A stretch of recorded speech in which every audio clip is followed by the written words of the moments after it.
Trojan fans, welcome to another edition of the Peristyle Podcast. I'm your host, USCFootball.com, Ryan Abraham, publisher of the USCFootball.com thing. Did I say that wrong? I said it wrong. I don't care. That's okay. Connor Morrissette, you can call him Triple Double. We got India Otto running the show today, but we have a special guest. We got to talk about USC and Michigan State, but we're going to jump ahead. We're going to travel in time. We're going to go to Champaign, Illinois, Saturday morning for USC fans, because we got to talk about the Illini. It's a matchup between two ranked teams, number 21 USC, number 23 Illinois, and we have a special guest. India, you can introduce him. Sorry, I wasn't sure we were going to do this. We haven't done this really before, but no, it's all good. Say hi, India. You nailed it. Hey, everybody. As Ryan, aka Boss Man, mentioned, we've got a special guest. I was going to say in the building, but in the chat. I don't know what sounds right. But we got a special guest to preview, before we get into Michigan State win, to preview Illinois. So we've got Jeremy Werner. Everybody, welcome him. And he and the guys are going to preview Illinois. So welcome, Jeremy. Thank you for being here. Yeah, thanks for having me, guys. Yes, Jeremy. So IlliniInquirer. If you write that out, there's a lot of I's and L's in there, 7 of them, so it's a little more difficult. But Jeremy does a great job. I did his show today. We do a question exchange, so he put it up on IlliniInquirer today. My answers to his questions, I'll put up his answers to my questions a bit later. But it's great to get such a good resource as far as USC's next opponent. So we wanted to get him on the show. And thanks again for coming on, man. Yeah, guys, I wish Illinois made this matchup a little bit more interesting.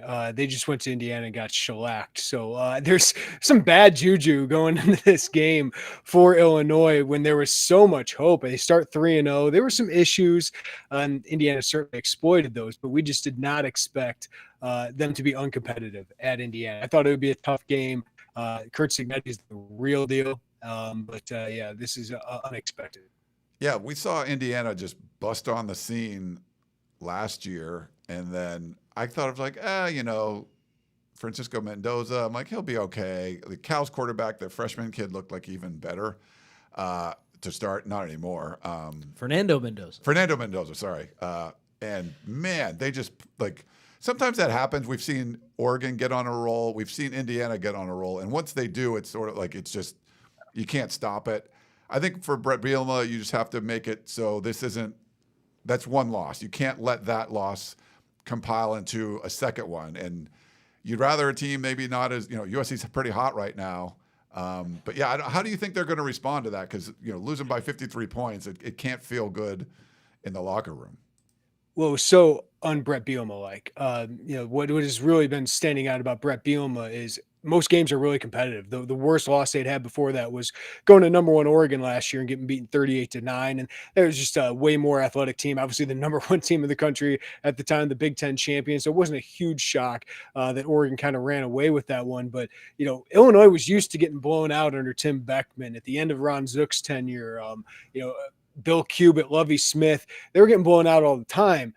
This was kind of a throwback to that. And that's why it was so alarming. It was how uncompetitive it was, especially with a team with such high expectations. I mean, it's the most points number 10 team in the country or top 10 team in the country has given up in a game in history. Wow. So yeah, it was a core shaking loss. It really makes you question how good is this team? Because they've been disappointing in their pass protection. They give up 7 sacks against Indiana. They've given up 16 sacks during the season, and their secondary has just been decimated by injuries, and that continued against Indiana. It's a huge concern going into this game. But I think what the message has been from Brett Bielema this week is, hey, we got our ass kicked, but we have to respond to it. It happened. We have to learn from it.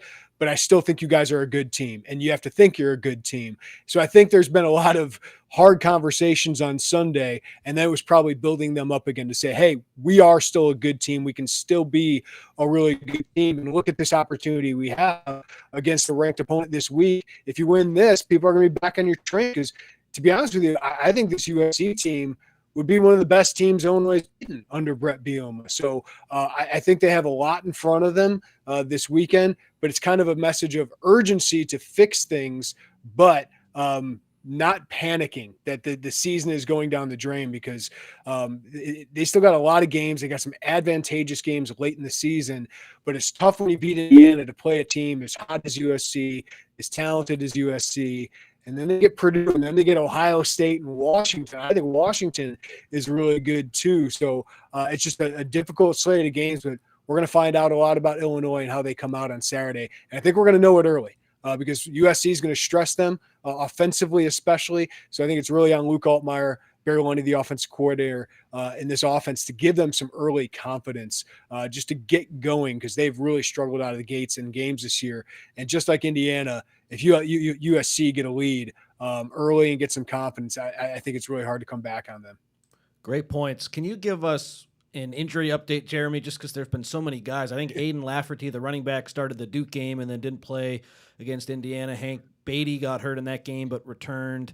Justin Bowick, who's caught 3 touchdowns for Illinois, did not play in that game. And then defensively, Matthew Bailey was in concussion protocol. And there's other injuries in that secondary, as you mentioned. What's the update on any of those guys and just any impact guys heading into this week?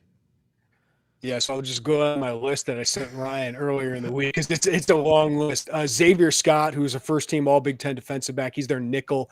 He's out for the most of the rest of the season. He had an injury, and it was a 31-0 game against Western Michigan when he got hurt. So he had a procedure, Brett Bielema said, so he's going to be out.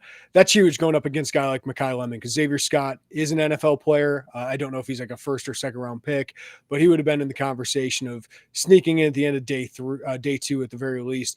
Caleb Patterson is starting corner. He hasn't played great this year, but he is very experienced, a 2-year starter. He was on crutches and a walking boot earlier this week, but Bielema said he was hopeful he could practice.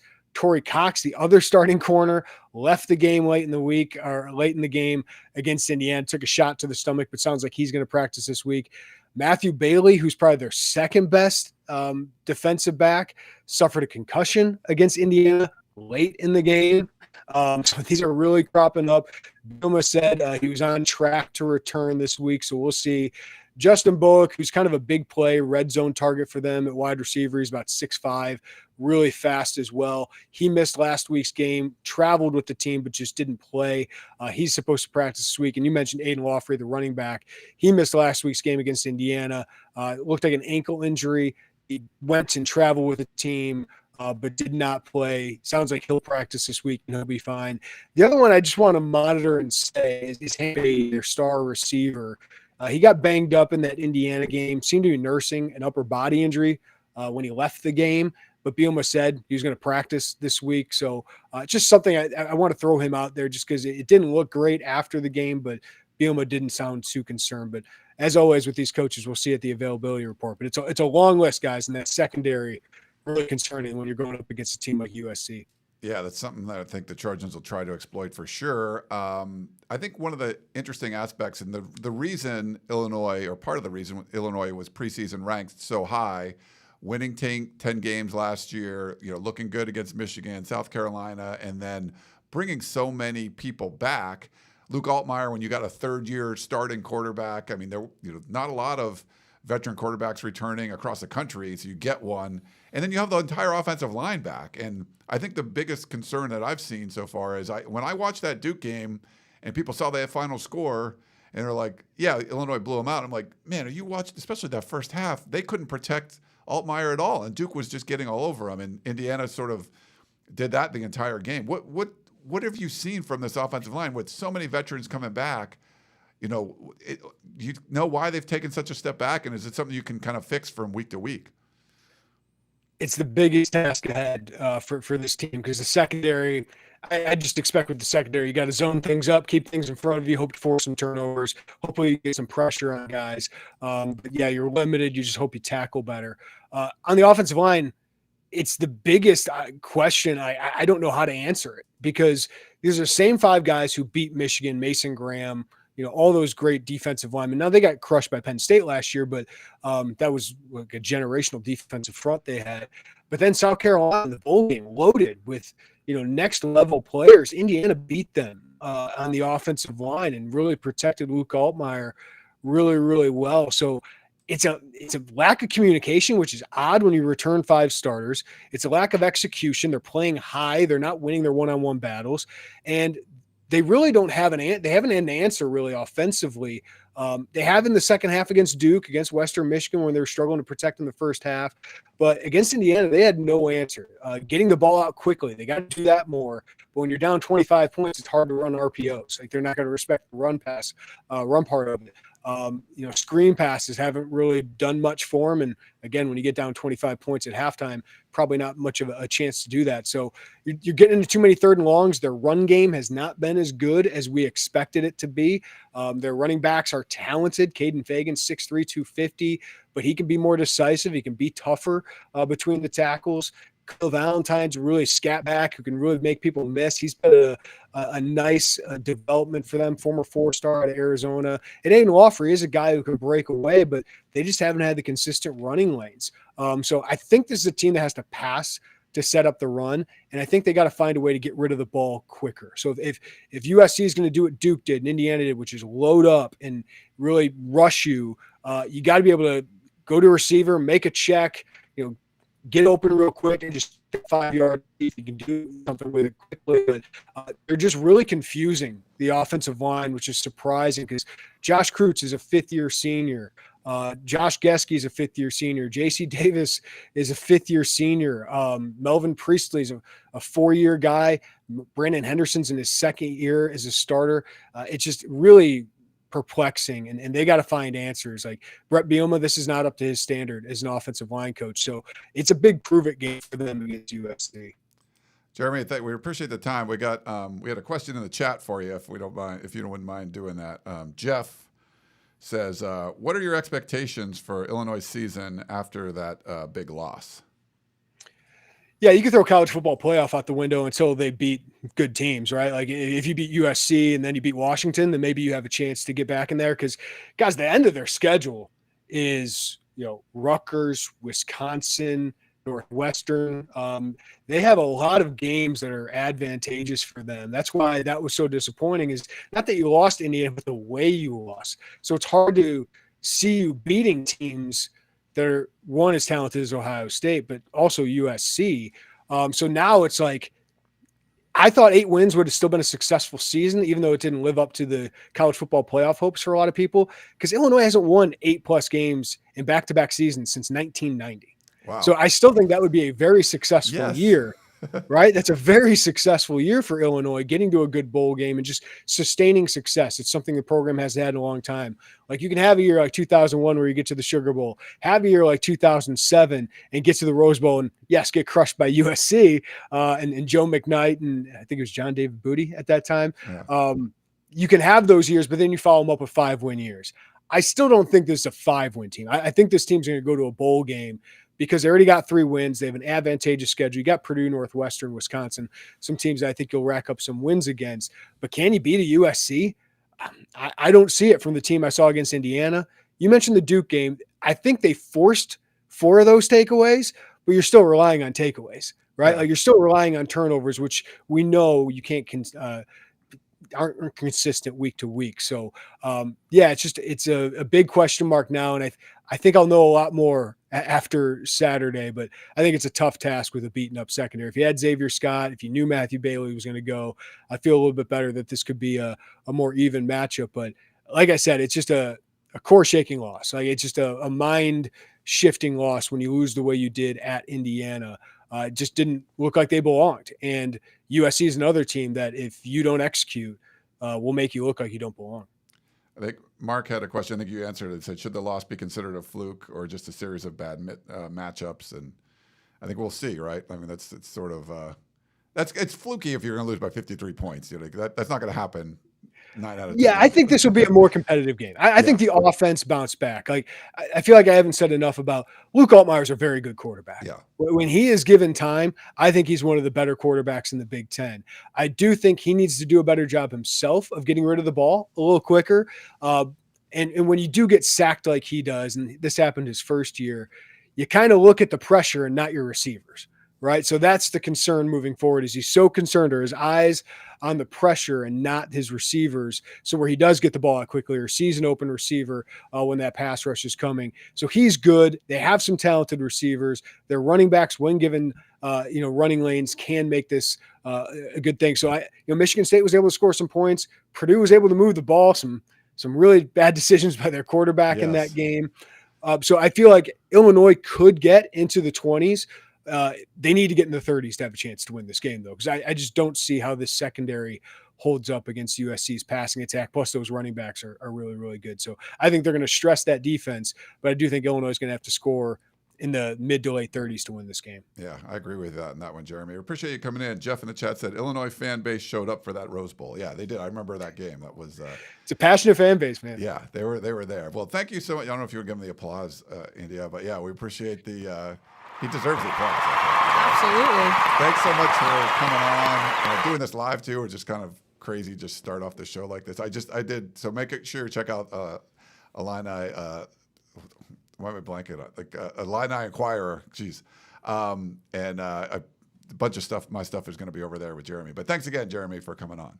Thanks for having me, guys. All right. Jeremy Werner doing a great job over there, and get some early looks at USC and Illinois. We got India back. Woo! Look, it's switching up. We got the graphics and everything. No, Jeremy's great. He's awesome. I sat down with him at Big Ten Media Day in Las Vegas, and we had a good time with it. But yeah, it's good insight there. Get some good preview. We do have to talk about Michigan State too, which we will do. I feel like I've talked way too much, but we got to talk about Trader Joe's also. Yes, we do. Yeah, Trader Joe's. They're amazing. I went in there. I think I went in there like twice, like right after our show, after I talked about those meatball calzones, and I totally forgot to look for the meatball calzone. So then I had to go in there, and it's in the fresh section. So go check it out there if you want to get them. Actually, I asked one of the crew members there. They call them crew members. So I was like, man, because I got so excited, and I go in there. I think I went in there twice. Like I bought some stuff, and then they needed to go back and get some other stuff, and I totally forgot what I had talked about. So I'm an idiot, but I'm gonna go. Now I know where they are, so we can go get them. And one of the things I tried too is they have the individual pizzas are good. Like I got a margarita pizza, which I wasn't sure, but it was more of it was an individual sized one, and it was big enough that you could pop it in like a toaster oven. So like you could get it up to, I think it was 425 for like, I forget, it was like 15 minutes or something, and boom, and like you got the pizza, and it was really good. But the white queso dip has been pretty good. Oh, okay. It's a fan favorite, so check that out as well. Their brookies are delicious. Brownie brookies cookie. are so good, yeah. Oh my God, Those are like, I do like going to the little bakery so section and like some good stuff. And they never miss. Like they're always soft and very just consistent. Delicious. Yeah, very consistent I for love sure. Shout out Trader Joe's. Yeah, thanks. And thanks everyone. So basically we wanted to get him on, and we just kind of did it at the beginning because it was easier to do him, to get him live and then adding him in like the middle of the show. But we do want to talk about the Michigan State game. If you have questions or comments, we have a few emails today, podcast@uscfootball.com. You can also call or text us at 424-254-9141. That's the number. I don't think we have any voicemails or anything today.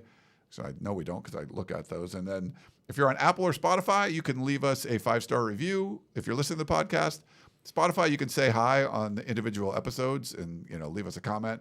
And then on Apple, you can leave us a review. And we got one from JB class of 8082. He says, love the long podcast. Love you guys. Just picked up some 2-star recruit t-shirts. You guys are the best. The long podcasts are perfect for my daily walks. Keep up the good work. Yeah, nice. So people at long commutes, working out, they like to listen to the shows. But we give you a lot. I mean, it would be really hard to listen to all of our shows every week because we do a lot of shows.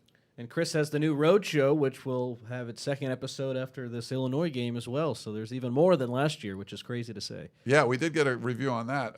This is like Garakawa or something. Chris, love the first road trip podcast. Listening to it felt like I was along for the ride. I felt so bad for Milton. Hopefully one of these days he gets over his anxiety created by the loss to Texas in the 2006 Rose Bowl. Took me years to get over that loss. Thanks again for the great show. A new podcast idea. Yeah, so that went in our feed. Jakeem Stewart went in the feed earlier today. So we had Connor and I had to sit down with him for like half an hour. He was amazing. 18-year-old kid, super humble, just blowing things up in the backfield. The guy's a freak. Our show here, we're going to do our Tunnel Vision preview, Tunnel Vision recap, Helium Boys. We got so many shows. We have it all. Composite 2-star recruits. But it's good to have you back in here. Thank you. She was running the show behind the scenes, but we just didn't get to see her. It was nice to sit back and listen to Jeremy discuss Illinois. It's going to be fun. I think it will, yeah. Should we talk a little Michigan State, Connor? I've talked a lot. Why don't you just talk? Well, I rewatched the USC Michigan State game yesterday, and then I watched the first half of the Illinois-Indiana game and the first drive of the second half when Indiana scored again to go up like 42, I think, to 10 or something. And then I was like, all right, I've seen enough. Then I dialed up those Duke highlights of Illinois.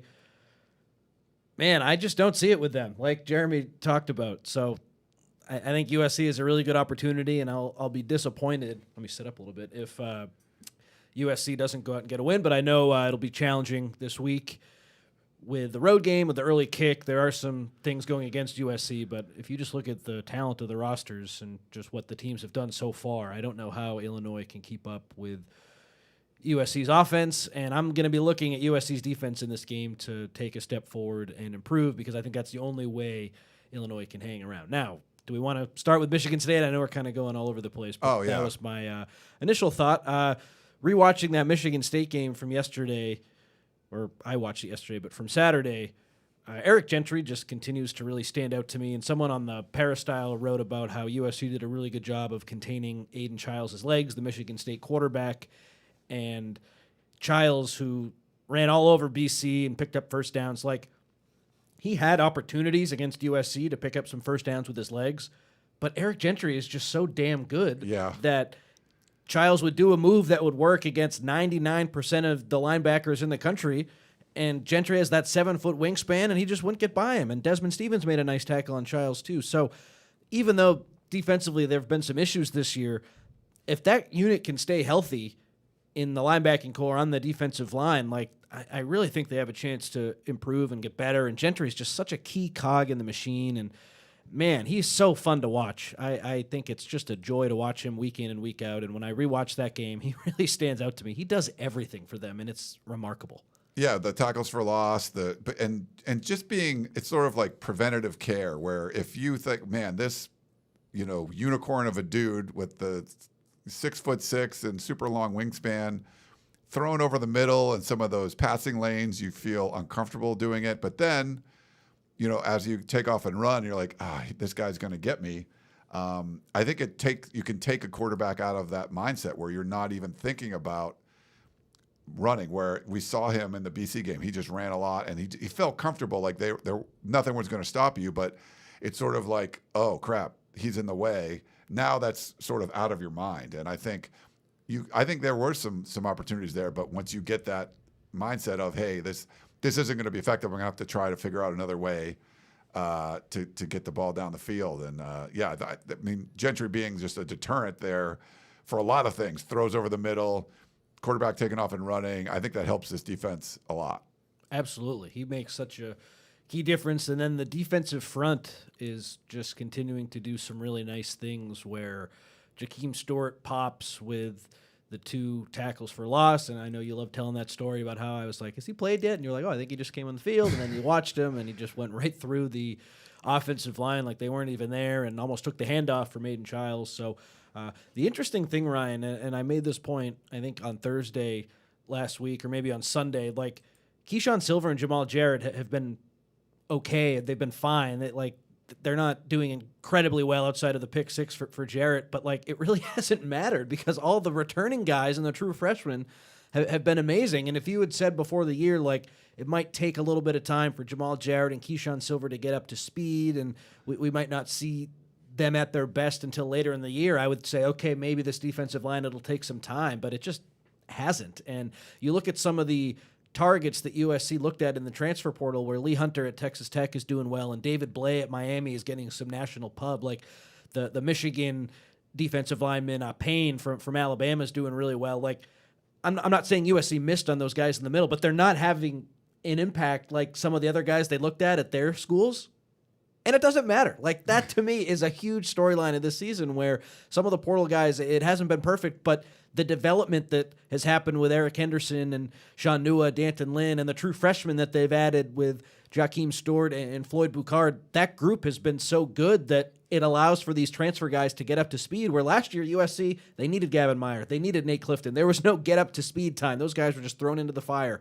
This year, you have the luxury of getting these guys up to speed, which is totally different. It's another thing going into the year that we talked about. It was like, okay, those guys are going to have to be really good because I don't know about the rest of the line. It's been the opposite, where the rest of the line has been incredible, and the transfers have taken some time to get up to speed, and it hasn't mattered at all. USC leads the country in sacks right now. That front has been nasty, and it's a big reason why Lincoln Riley is so confident. We can talk about that too, Ryan. He had some remarks yesterday, Riley did, that I hadn't heard from him before since I started covering the team. So, amazing. I'd love to get that in a second, but you're right. I think, and even if you have guys like Silver and Ja, like just getting some reps, but it's some reps from some guy that's 330 pounds or more coming in and, doing their job, maybe not making the most spectacular plays outside of, obviously, the pick six was ridiculous, the thick six. But that gives you opportunities to do things with the other guys, where they're not like having to play. I felt last year like if Gavin Meyer, Nate Clifton came off the field, it just wasn't. You were probably in rough shape. Now you can have guys that are like, oh, there's someone's playing well, and then you can spell them with someone that's going to do a good job too, and they can kind of mix and match and play around with the rotation.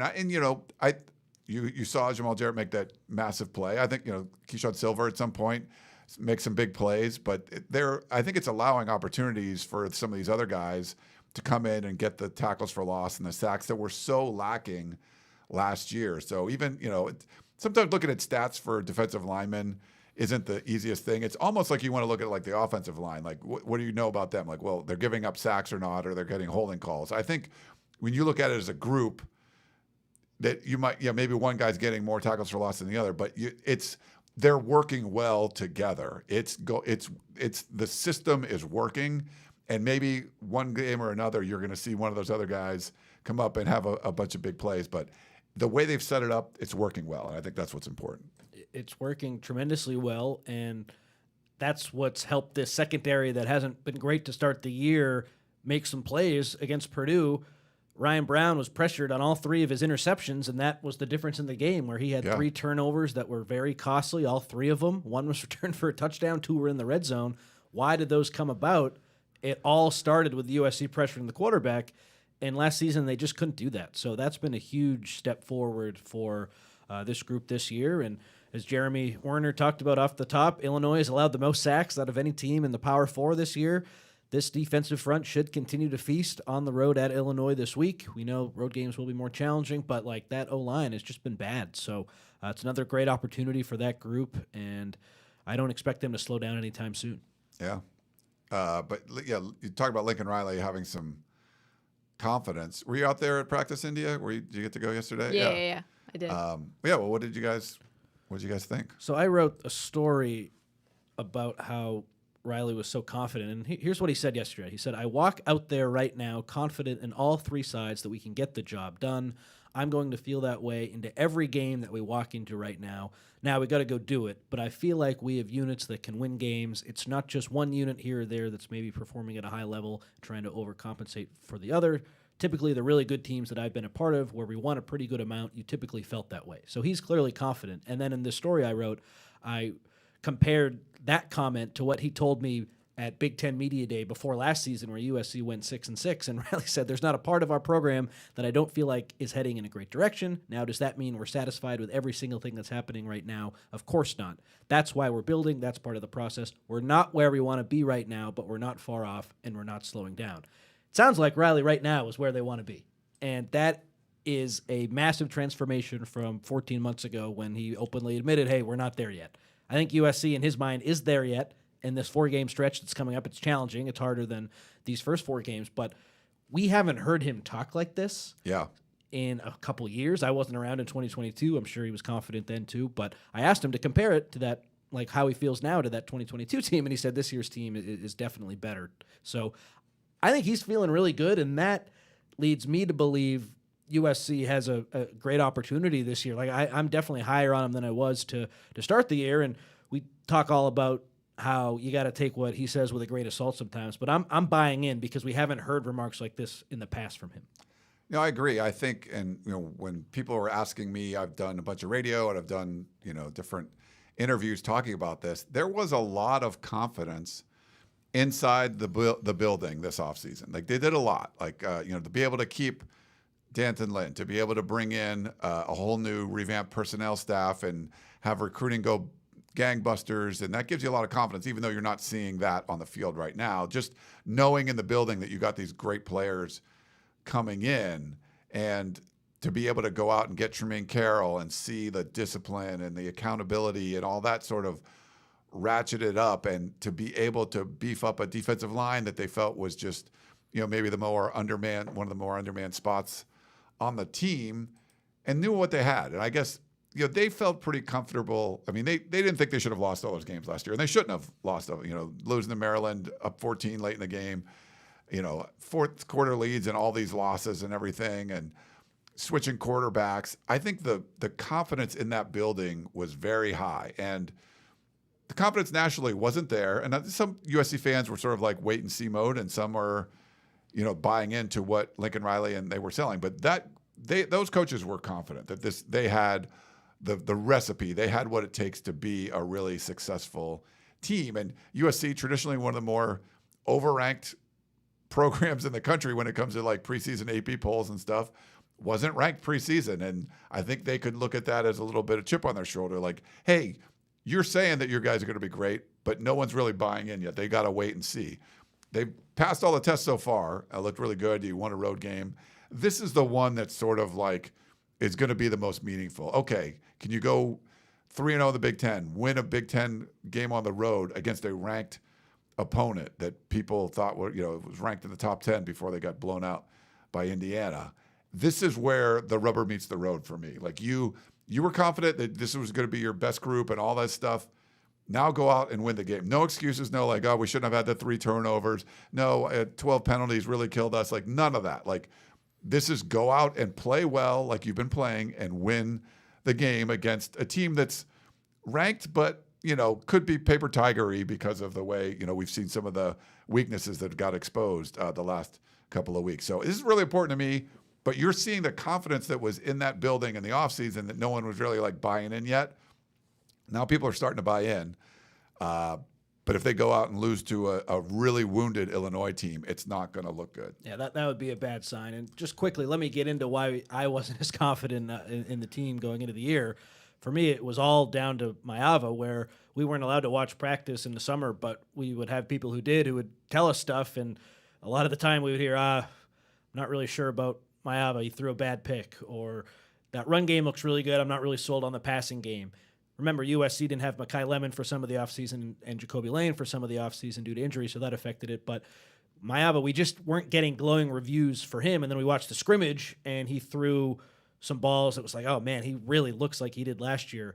And that provided a huge basis for why I thought this team was going to go 8-4 this year, where I thought they'd be better than last year, but they still had a ceiling because he would turn the ball over. So for him to start the year and not have any turnovers and not really come close outside of a couple throws against Purdue, that has really been a big surprise, where I thought USC would start the year 4-0, but I was pretty certain that we'd see some mistake from Maava that would result in a turnover, and we just haven't. So that, to me, is why I'm resetting my expectations so much, because he's just been awesome. And to respond to what you said about Illinois, Ryan, like we talked about the AP poll and how we have to adjust our expectations. USC, to me, is better than I thought. Illinois is worse than I thought. I know it's on the road, it's early, it's tricky.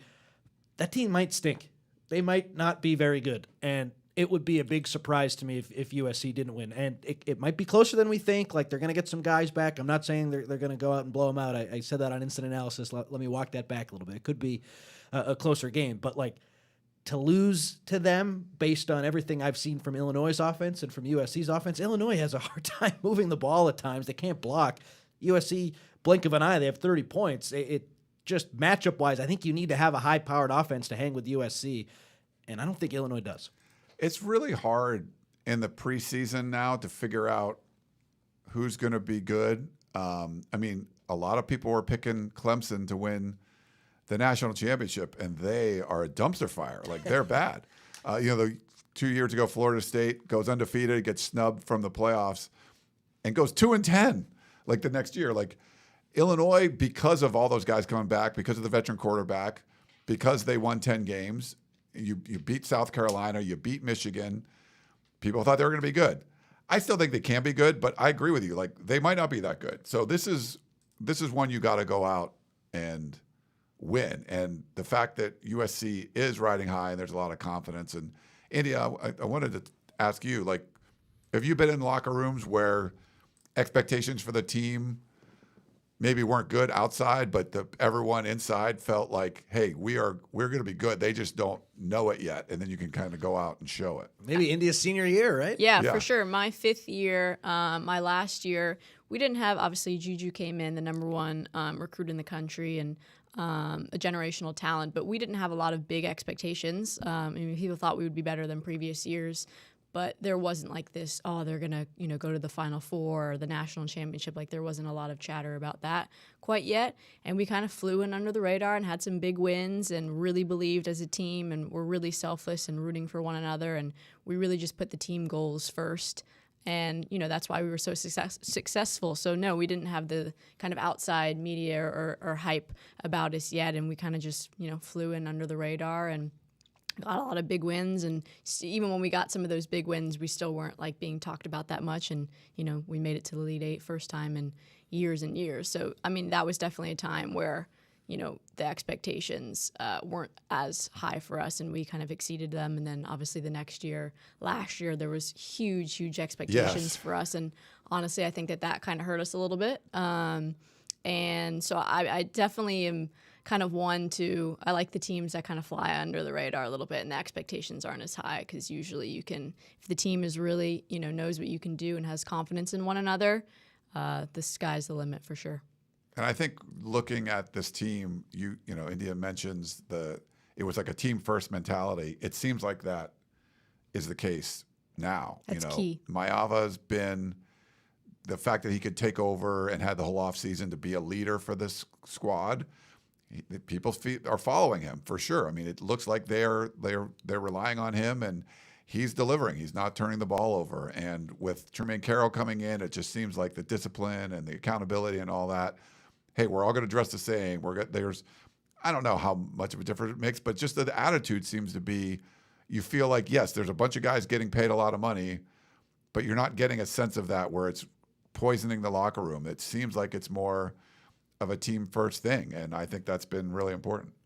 Totally agree. I think the culture is great on this team, and what's it going to look like when they get some adversity, when they don't have a lead in the second half? That will be interesting, because I think the fact that everyone is on the same page, that could lead to some good results moving forward, where USC, they're not going to have a lead in every game in the second half, I don't imagine, and so because they're so close, could that lead to some comebacks, and because they're just so talented. Football is wacky, and college football is crazy, and we never really know what's going to happen. I think we all feel good about USC heading into this game against Illinois, but if it doesn't go the way we expect, is it Maiyava reverts back to some of the turnovers, the penalties are there, and the secondary continues to not play well? That's probably the recipe for disaster for USC, which I don't think is going to happen. But my famous last words here, I just don't see a way where Illinois, because of how bad they've looked, have a real shot to win. But we have to, I think, say they will have some shot. What's it going to be? What would it take for them to hang in this game? Yeah, when I did my interview with Jeremy, I was like, Jane Maiyava's been spectacular, but what USC didn't do on the road at Purdue was punch it in the red zone. So maybe it's more field goal attempts, but USC hasn't been punting. There's never punting. Yeah. It's hard to lose if you're never punting. Even if your offense is just kicking field goals every time, if you never punt, it's tough. But does he go back and put the ball in harm's way a couple of times? And does USC have another big penalty game? And does the secondary continue to and Altmaier, goes bananas and throws it all over the place? And I think it would take a lot. But the way things are lining up, where even without Jacoby Lane potentially for this game, you have a secondary that's really banged up, that's struggled against Indiana, which is very good offense. Indiana has the killer instinct that we haven't really seen from USC, like first couple games, where you're putting teams away. Now, USC did respond to some adversity in the last game when everything went wrong in the third quarter, and they Michigan State cuts it to one, one-score game, and then they just brought it back up to a 21-point game. But Indiana was really good at, we have them reeling and we're just going to bury them.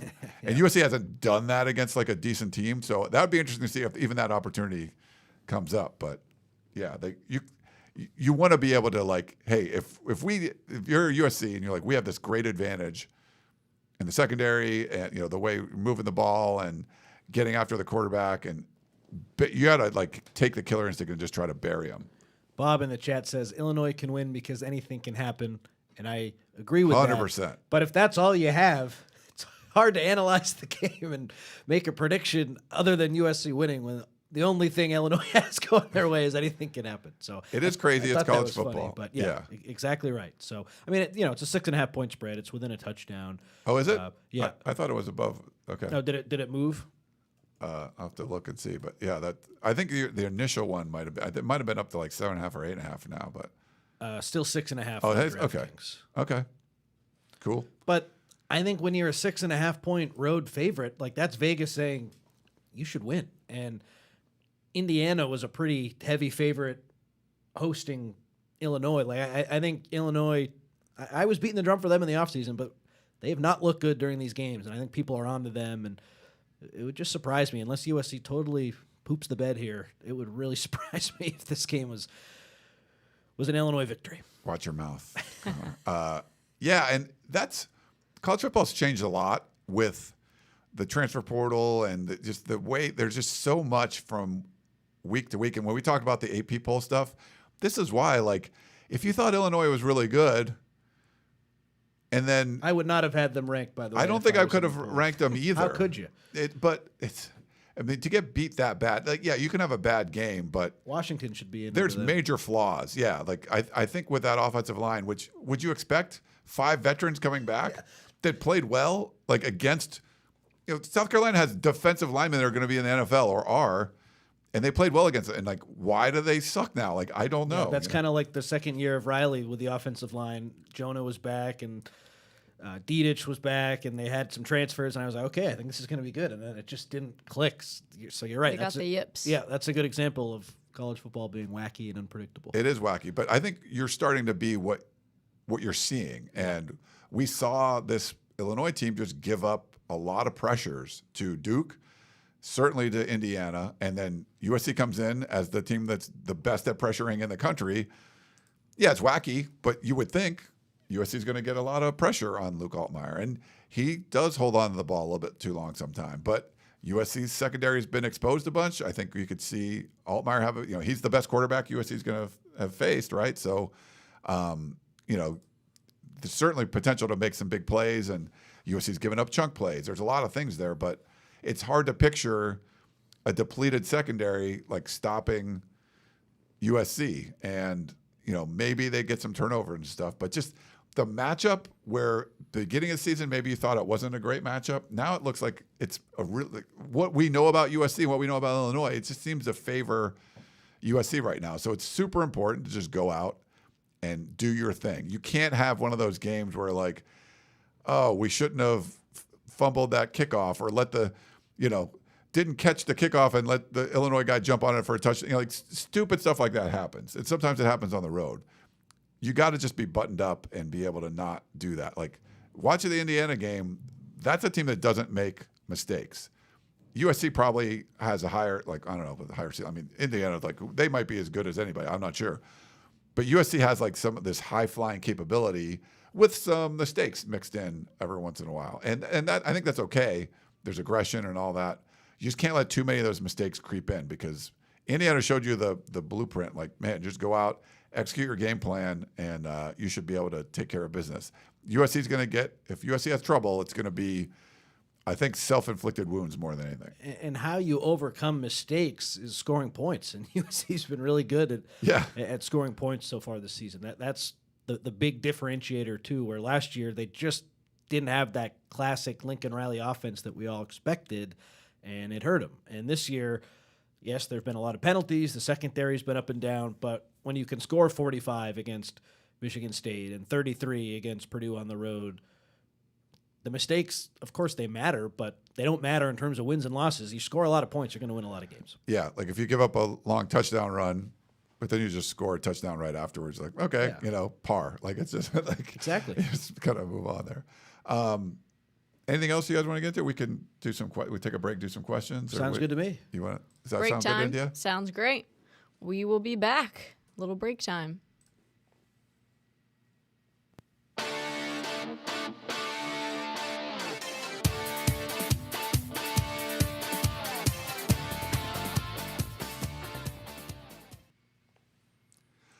All righty.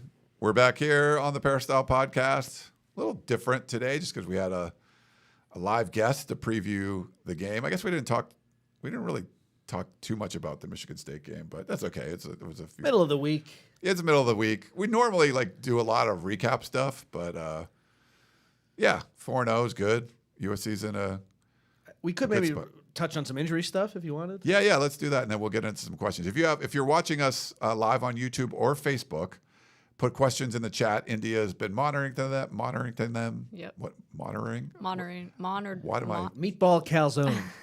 meatball calzone from Trader Joe's? I've been favoriting them. Yes, and she'll put them up on the screen. And we also have some emails to get to. Do you know where I can show you where those are, India? But Okay. that's it, yeah. I was gonna say. I totally forgot that. Yeah. Do you have them? But you focus on Connor. Okay. and I'll We'll show talk you. injuries. Yeah, quick. do some injuries. Okay.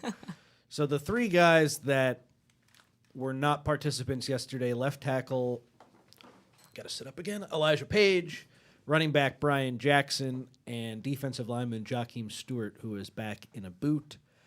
We asked Riley for updates on some of those guys, and he said, I will defer to the injury or the availability report, on Saturday, so won't get an update there. With Elijah Page not being a full participant, I have a hard time thinking he'll play against Illinois, but that, of course, is not set in stone.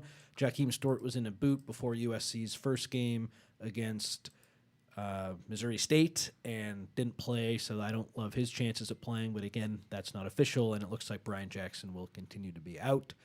Alex Graham was back in practice, which was encouraging. The true freshman who hasn't played so far this season, he could help in USC secondary at the nickel spot. Might be a week too early for him. Maybe he'll come back after the bye, but the fact that he was in pads was good to see.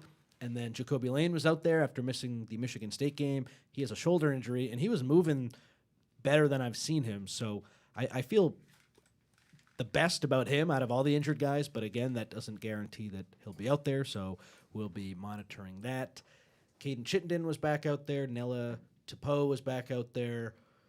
I'm trying to think if I'm missing anyone else. Eric Gentry continues to have a shoulder wrap, but he's been playing a lot. So I think the three guys to really pay attention to, Elijah Page and Jakeem Stewart, and then Jacoby Lane too. Yeah, it's interesting because we talked to Jakeem Stewart on Monday, right? Was it Monday? Yep. Yeah. And then he comes out in a boot on Tuesday. So he either got hurt at practice Sunday, which would be a surprise, or in the game is much more likely.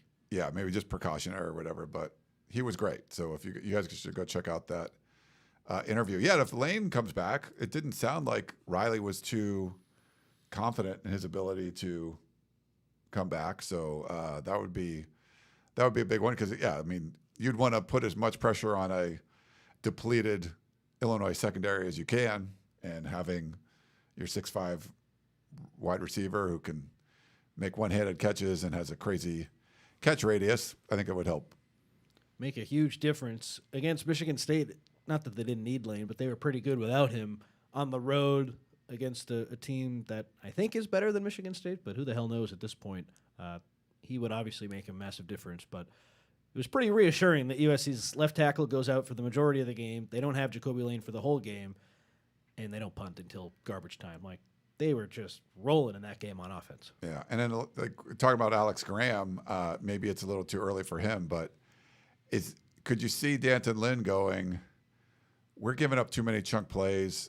We need to move Kamari Ramsey back. Do you think that's in his mind at all? Or I don't, because that would mean Kevin Longstreet would play a lot, and he played a lot against Georgia Southern. They tried him out. I don't think they loved what they saw, because if they did, I feel like we would have seen Kevin Longstreet a little bit more. He played against Purdue when USC went with a million defensive backs on a 3rd and long, but that was it. He's not been a consistent guy here in Big Ten play. So I'm going to trust Lynn on that, where he feels like the best thing for the defense is for Ramsey to play at nickel, and then Christian Pierce and Bishop Fitzgerald will be in the back end. I think it comes down to who's better, Christian Pierce at safety or Kevin Longstreet at nickel, and I think Christian Pierce is better, and that's why Lynn has gone that way. All right.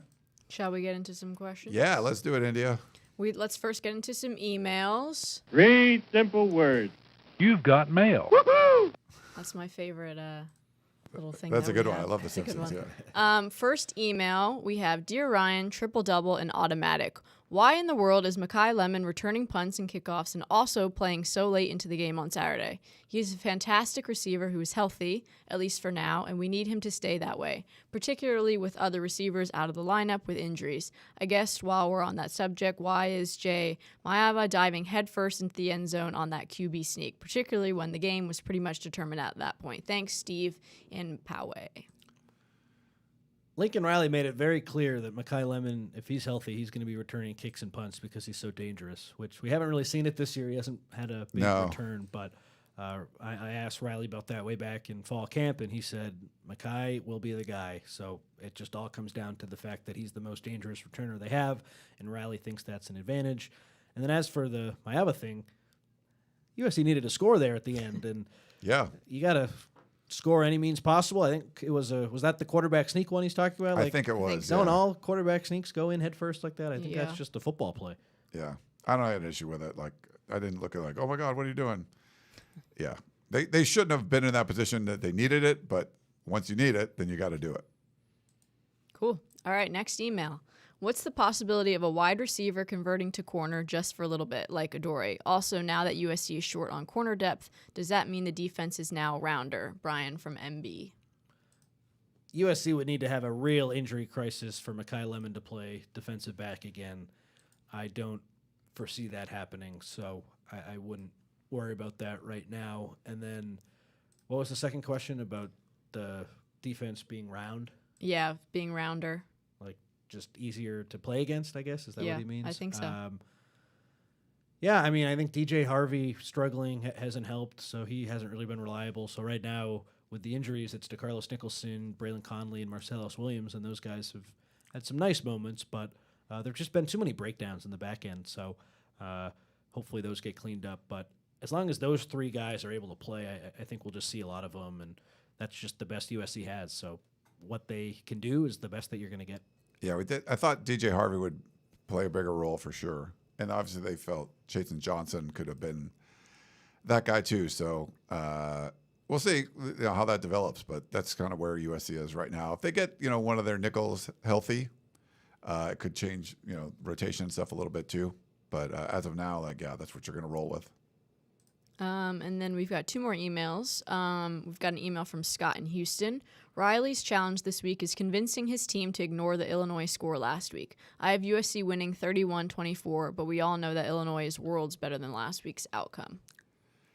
Yeah, like Gerard likes to say, you're never as good as, or bad as you think. So if you have this amazing game, it doesn't mean you're the best team in the world. Can't get too high, can't get too low. Yeah, and if Illinois played again, like they could get boat raced, but maybe not that bad. It's sometimes things are it's just not going your, like that was a day where just nothing was going Illinois' way.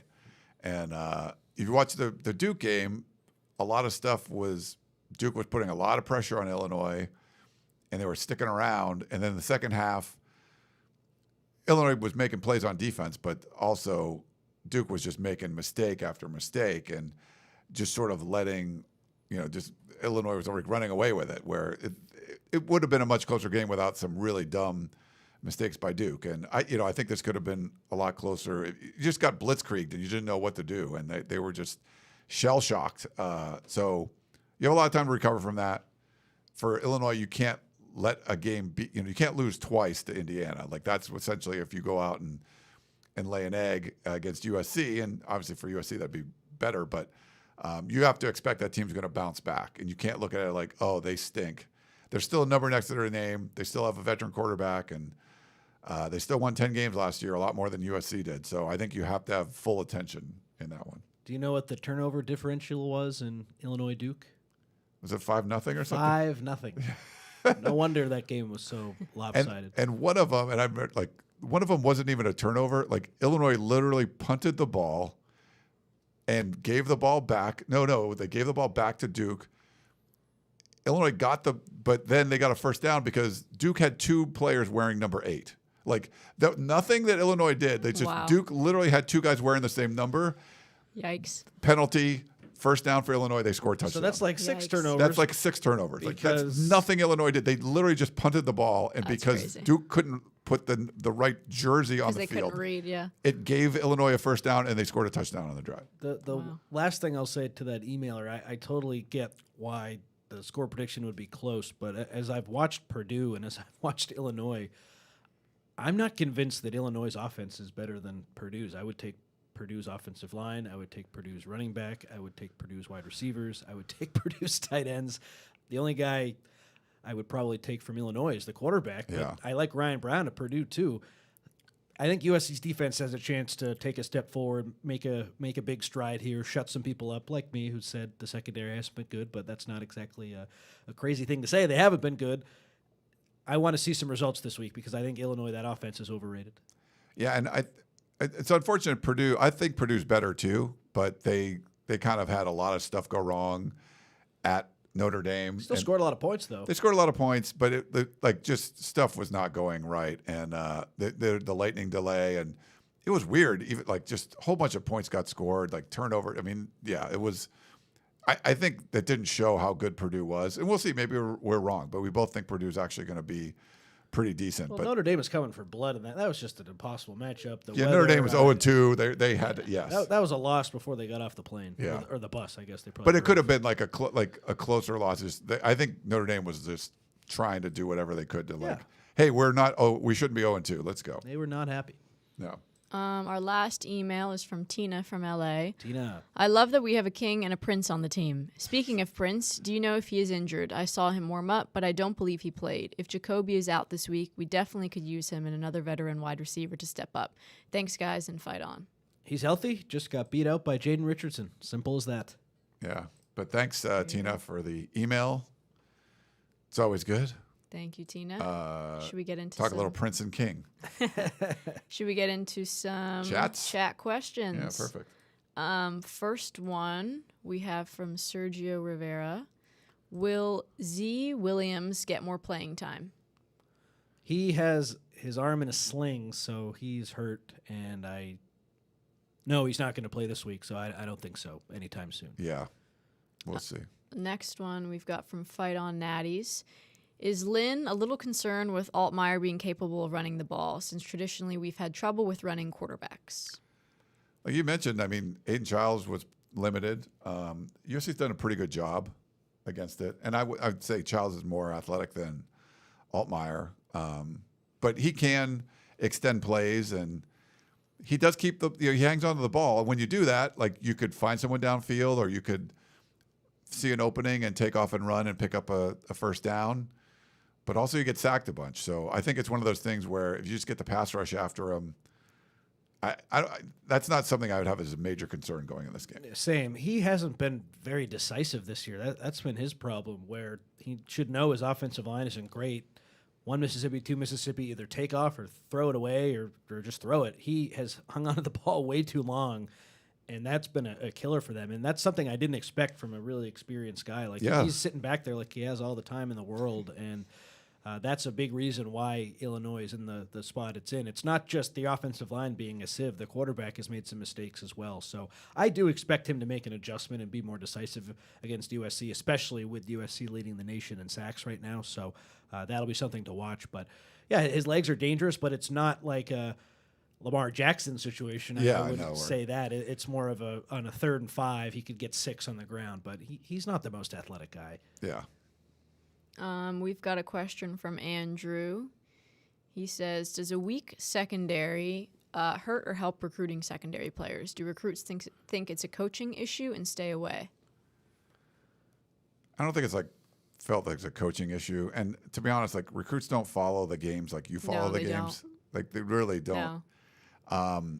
If anything, but sometimes you're like, if you're a cornerback and you're like, oh yeah, I don't see any stud corners. I'll go in there and start. There could be some of that, but it tells all that recruits do not follow the football team or they don't follow it like you do. They don't look at it that way. They're not living and dying on they might look at the score. That goes with any sport. Yeah. You would be surprised how many recruits get on campus as a freshman and they're like, this is our system, or they're so confused. And it's did you watch any games the past couple of years as you were being recruited? So you would be really surprised across all sports that, exactly as Ryan said, recruits do not watch and pay attention to these teams like fans do. Yeah. I think the overall record matters, but the week-to-week stuff, not as much. And the biggest thing, how much are you paying these guys? You're Yes. paying them enough. Exactly. They're not going anywhere. They Yeah. don't care. We've got a question from Jeff. With Alex Grand being the starting nickel as a true freshman, is that a bigger concern that he beat out more experienced guys that our secondary might need more help in recruiting transfers? Well, I think Prophet Brown would have been the starter, but he got hurt before Graham. So Graham probably would have mixed and matched in there, but I think Prophet Brown was the starting nickel prior to his injury. Yeah, I agree. And I don't think it's they had a lot of options in the secondary, and you weren't really sure who was going to emerge where. And that's been the highest concentration of injuries too, but his emergence I think was a positive. You're like, oh wow, true freshman you weren't really expecting, came in and heard a lot of good things about him. I got to interview him in Hawaii. He's a great kid, and I wouldn't be concerned over that. We've got a question from Thack21. How many hours a week do you guys work during the season, and what job do you think you'd be doing if you weren't working at USC football? Wow. Okay. I was thinking about this today because people are like, oh, do you have to work? And it's well, yeah. And I'm like, do I work every day? I'm like, yes, I work every day. So there's not a day off. There's some days you can do more stuff during the day or whatever. But we're gonna be traveling all weekend for games. During the season, it's just busy. There's a lot going on. Yeah, I don't know if I want to share the hour number. I don't even know if I know it, but should I run through the Connor Morrissette schedule? Do we want that? You could do that if you want, sure. So Monday is ideally not a lot in the morning, have some time to chill, but then we do the House of Victory interview, and I do the Trojans Live stuff at night, which takes a long time. Tuesday, practice, and that is just working at night. Wednesday, the busy day. I try to rewatch USC and the previous opponent, and then come here, and then go to practice, and then that's working at night. Thursday, Riley will talk on Zoom a lot of the time, and then we do tunnel vision. Friday, either a travel day or a high school football game, and then in the morning I'll write. Saturday game, Sunday tunnel vision at night. So it's a lot, but it's my third year doing it. If I didn't like it, I wouldn't be here. So. Yeah. There you go. And what job would you? I mean, we know with you. I was an engineer right? before. Yeah, I was an electrical engineer. I'd be doing You'd be building rockets and stuff. whatever. Yeah. I don't know. This is all I know. I'm not really sure how to answer that. What's the good quote? Do what you love and it's not a job or something like never that. work a day in your yeah, life. Or exactly. something. India's figuring it out now. Yeah. She's just graduated and she's Exactly. dipping her toe in with us here, Exactly. seeing what media stuff's like. Exactly. In your 20s, you got to explore different things, right? Yeah. We've got a question from Reg.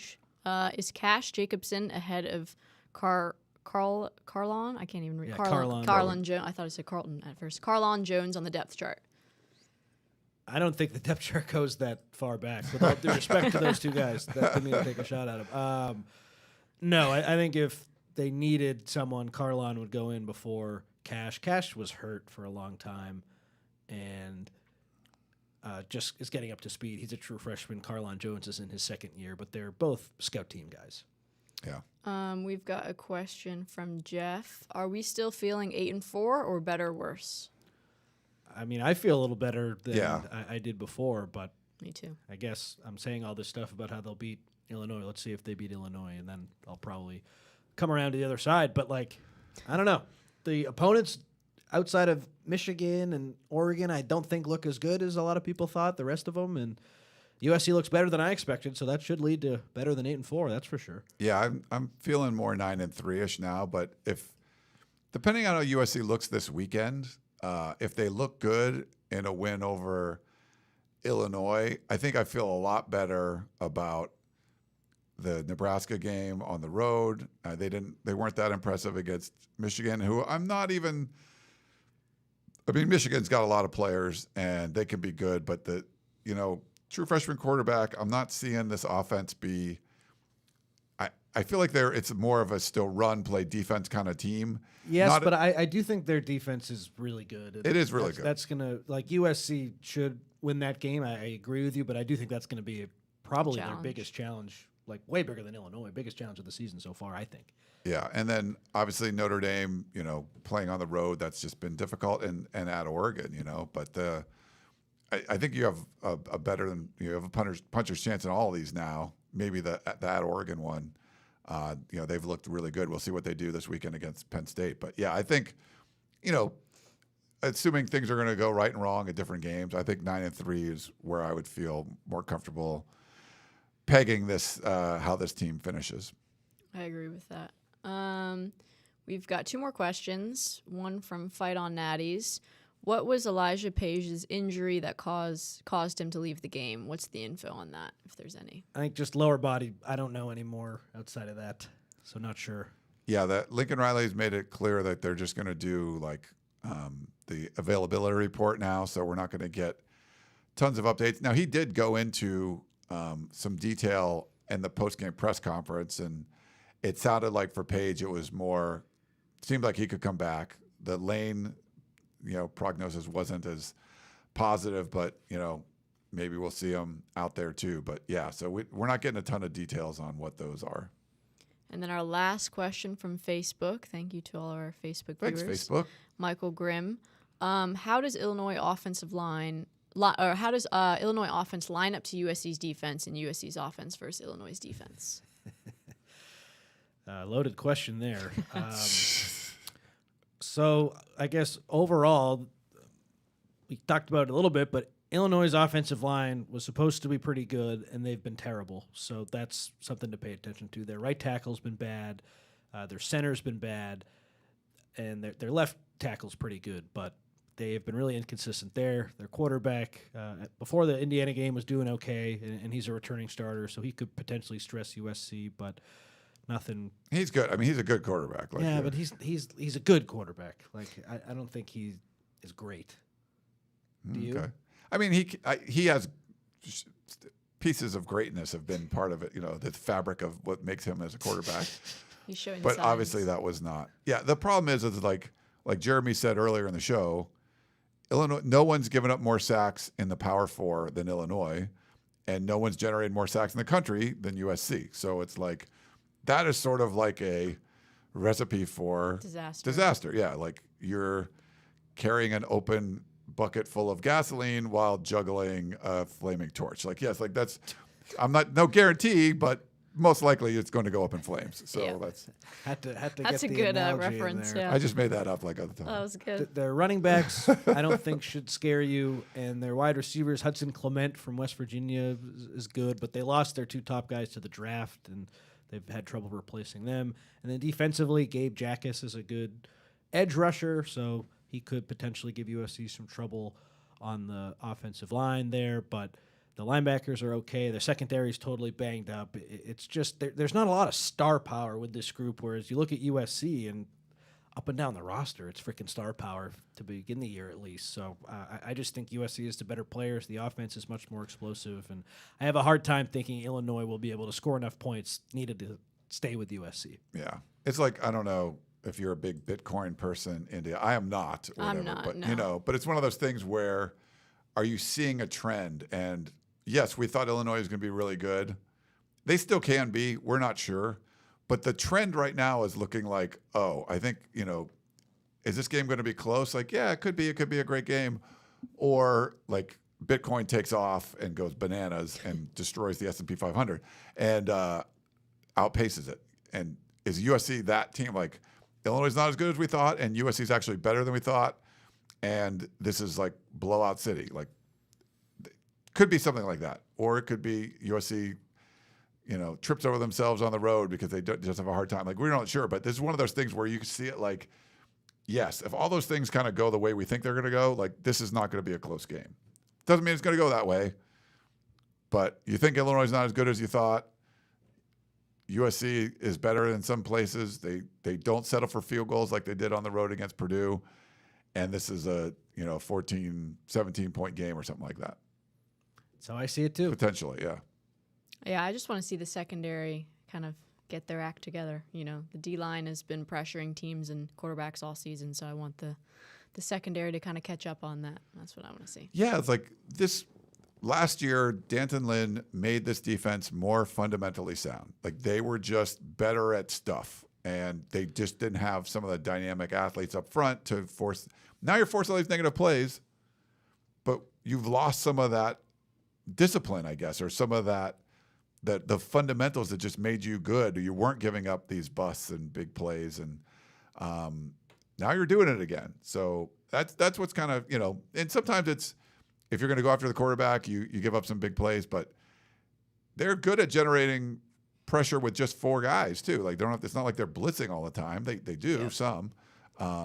So that's one thing. Like I agree with India. Like you want to see them get that back where you were doing like you weren't allowing weird plays like that to happen. And now this year they kind of are. And 3 hands to the face penalties in one game. Like you can't have stuff like that. And Lincoln Riley talked about it where like that can be an absolute killer where you get them like at a 3rd and long or whatever, and a hands to the face penalty comes and you shoot yourself in the foot. Yeah, and now there's first down. And usually when that happens, the other team is scoring. That happened against Michigan State. The punt, USC had the ball back, and the penalty allows Michigan State to go for it. Then they get that, and they get a penalty there, and they get more penalties to move down the field, and you just walk them in for a touchdown. And like, it seems like those penalties happen. It's bad, but it's also you get the worst results possible after one of those.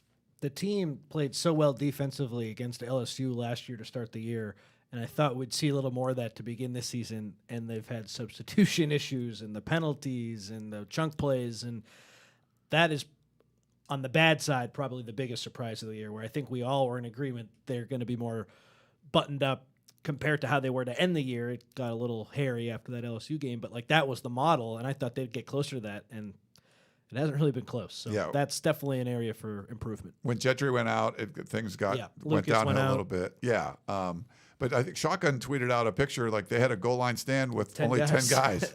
Like to have like multiple times where there's 12 dudes on the field and, you running a guy off, and then it's great that you get to stop with 10 guys, but man, you'd rather play with 11 if you could. Usually that happens on like PATs and stuff. But to see like a goal line stance and like they only had 10 dudes, that's pretty crazy. Not good. They got to get that figured out. Shotgun figures a lot of stuff out in his rewatch, so you got to like check Worth the those follow. out. We got one last question that Okay. just rolled in based upon what we were just saying. Over or under, SC has at least 2 hands to the face penalties in this game. Well, we both took under on the coverage bust, India, and USC had one on the first Michigan State possession. Yeah. They so- sure did. I And I was like, I crushed you of guys course. on the coverage bus. Yeah. Yes, Of congratulations. course, yeah. Good job. I'll say under, but I Yeah. don't know. Yeah, I'm just going to say over, I guess, because, I don't know, I was wrong last time. You probably have to set it like 1.5. Over 2 Yeah, is like over 3. Yeah, That's a lot. yeah, that's like, true. Just 1.5. I'd still take the under. Like they might get one. Good point. But I don't think they're gonna have a clean game with yeah. that. And Lincoln Riley kind of talked about this. Was it? I think it was on Trojans Live, where he says when you have pregame meetings with the officials, and a lot of times you tell them like, "Hey, number 75 holds a lot, especially on wide rushes. Like he just gets his hands out there and holds." And you'd say something like that you've seen on film, so that they're aware. Or if you're going to do something that's weird schematically, like we're going to have the quarterback go out wide, and it's whatever it is. It's like some weird formation. So we've practiced this. We understand that's going to be a legal formation. So don't look at it and say, "I don't know what's going on," and throw a flag. So the things you'd let them know. And he said, guarantee if you're going to play in USC, they're like, look out for the hands to the face. Yeah, and for sure. He said it's more of you can get a hand and touch the face, but you can't let it linger up there. And when you do, they're going to throw the flag. And that's where he mentioned and they've all been like, when they've had them, the defense has been in a great spot, and that just killed you. So he's like, they're going to be looking for it. So you have to be even more on the not being able to do it, because extra every cautious. opponent you have, the head coach is going to be like, watch out their defensive linemen do hands to the face all the time. Yes, agreed. And then the last thing, you made me think of this about people upset with officiating. If Illinois substitutes slowly on defense and USC either takes a delay game penalty or it just gets too close for comfort, that's allowed. That's within the rules. I don't like how everyone, they're subbing so slow, they're cheating. No, that's allowed. That's a good strategy. I would do that too against USC to try to get them out of their rhythm. It didn't totally work against Michigan State outside of the one delay game, but It's a good try. That's smart, and that's what Illinois did against South Carolina last year. So if that got you all bent out of shape, I'm sorry. It's going to keep coming this weekend. And it puts pressure on, Lincoln Riley to not halfway through the play clock go, I'm gonna run this play. So if you get so in your mind of, this is going to be the perfect play, but half the play clock is gone, and you got to substitute a couple people, you're not going to be able to do it. So like you have to, for him, he has to be like, this might be the perfect play call, but I got to go with what's on here because if I substitute now, so you have to be on top of it where you substitute early and then when they're running around. And I think most of the teams have been playing USC. They see how they score. You're going to try to limit possessions in the game. So if you could have time to delay. So if I'm Lincoln Riley, I'm trying to run 3-4 plays in a row with the same personnel group where here's my play call for play 1, but I'm also thinking about play 2, 3, and 4 because I want to keep that same group in there and maybe do different formations. But I'm not going to substitute knowing that teams are going to try to slow us down anyway. And we've seen they're trying to limit possessions. It happened against Purdue on the road. It was very limited touches, but USC was pretty efficient with all of them. They just end up screwing up at the red zone and having those 5 field goal attempts. But I think Illinois is going to do the same kind of thing. Like especially after what happened last week against Indiana, they don't want USC to be just high, just going crazy and scoring every time they get the ball. So I think limiting possessions, trying to chew up some clock. They might try to run the ball more, which they haven't been super effective at so far this year. And we'll see how that works out. Cool. And that's all the questions that we've got. Thanks, folks. Yeah, thanks, everybody. That was a lot of fun. That was awesome. India, nice job. She had to navigate a lot. We had a guest, people, Thank you. us going off. Yeah, great job, India. Appreciate it. I Yeah. mean, you threw me the assist, and I just, She's slammed automatic. the lob down. Yeah. Automatic. Great stuff. All right. Well, that's going to wrap things up for India and Connor. I'm Ryan. Make sure you check out USCfootball.com. Literally, the content is going bananas. So much stuff is up there. The Jakeem Stewart interview, I think you're going to love. It's been well received, I think, so far. We'll be back with Tunnel Vision. If India can make it, she'll be back Thursday night. I will be back She's tomorrow. here? Yeah. I'm here. And then Sunday night after the game. So it should be a lot of fun. More updates from practice today. These guys are going to practice right after the show. But that's going to wrap it up. Hope you guys enjoyed it. And we will talk to you